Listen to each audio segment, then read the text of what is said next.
Números, capítulo 30. Moisés mandou chamar os chefes das tribos de Israel e lhes disse: Foi isto que o Senhor ordenou? Se um homem fizer um voto ao Senhor ou uma promessa sob juramento, jamais deverá voltar atrás em sua palavra. Fará exatamente o que prometeu. Se uma moça fizer um voto ao Senhor ou uma promessa sob juramento enquanto ainda estiver morando na casa de seu pai, e se seu pai ficar sabendo do voto e não levantar objeções, todos os seus votos e promessas continuarão a valer.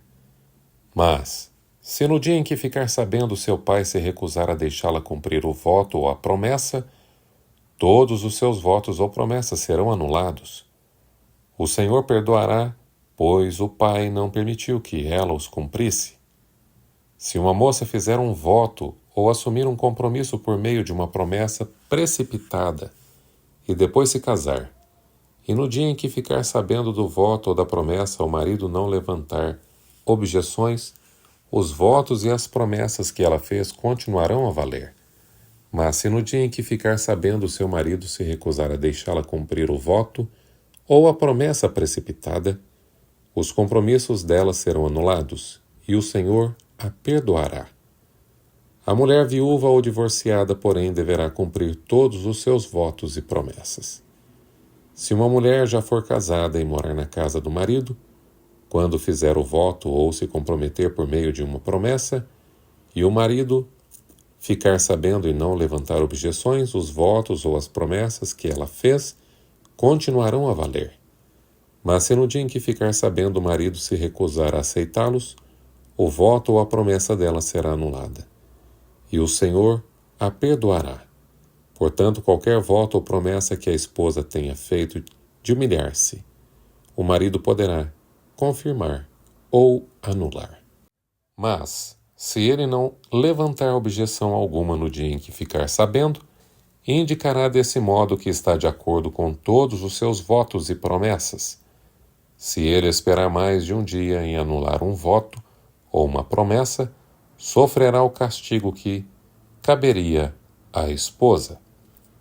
Essas são as ordens que o Senhor deu a Moisés a respeito do relacionamento entre um homem e sua esposa e entre um pai e sua filha moça, que ainda mora na casa dele. Olá, seja muito bem-vindo a mais um Reavivados por Sua Palavra. Naquele dia, Moisés reuniu o povo e trouxe uma palavra séria da parte do Senhor. Não era sobre batalhas, nem sobre maná, nem sobre a nuvem que os guiava. Era sobre algo que todos carregavam consigo, a palavra dada, o voto. Entre os hebreus, prometer ao Senhor não era brincadeira. Se um homem falava, deveria cumprir. Não havia desculpas nem atalhos. Sua palavra era uma honra diante de Deus. Já as mulheres tinham um cuidado a mais. Se viviam com o pai ou com o marido, estes poderiam confirmar ou anular o que haviam prometido. Mas se fossem viúvas ou divorciadas, suas palavras tinham tanto peso quanto as de qualquer homem. O recado era claro. Diante de Deus, cada voto era um compromisso santo. Cada frase dita em seu nome era um elo firmado com o céu. E hoje, quando olho para esse texto, penso no quanto a nossa boca às vezes fala mais do que o coração é capaz de sustentar. Quantas promessas jogadas ao vento. Quantos? Senhor, se o Senhor me ajudar, eu nunca mais vou. 3 pontinhos. E logo esquecemos. Números 30 me lembra que não é o tamanho da promessa que impressiona a Deus, mas a verdade do coração. Ele não busca discursos, mas fidelidade. Talvez o segredo seja esse: falar menos, cumprir mais. Prometer menos, viver com mais verdade. Porque no fim, o que vale não são as palavras que saem, mas as que ficam. Sua palavra é como uma semente. Se for lançada em solo de fidelidade, dará frutos de confiança e paz. Mas se for jogada de qualquer jeito, pode se perder no vento. Vamos orar. Senhor, ensina-me a cuidar daquilo que falo. Que minha boca não se apresse em fazer votos.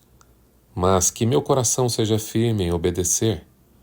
Torna-me fiel em pequenas e grandes coisas, para que minha vida seja um testemunho de integridade diante de Ti.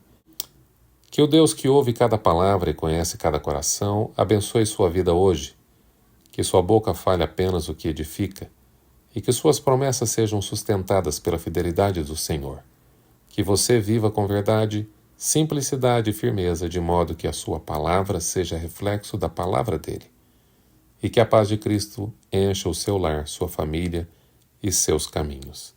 Que cada passo seja guiado pela luz e que cada novo dia seja uma oportunidade de cumprir com amor aquilo que Deus colocou em suas mãos. Receba esta bênção e que a fidelidade do Senhor seja sua força e a graça de Jesus seja sua companhia constante, hoje e sempre. Em nome de Jesus. Amém. Este foi mais um Reavivados por Sua Palavra. Que Deus te abençoe e até o próximo episódio, se Deus quiser.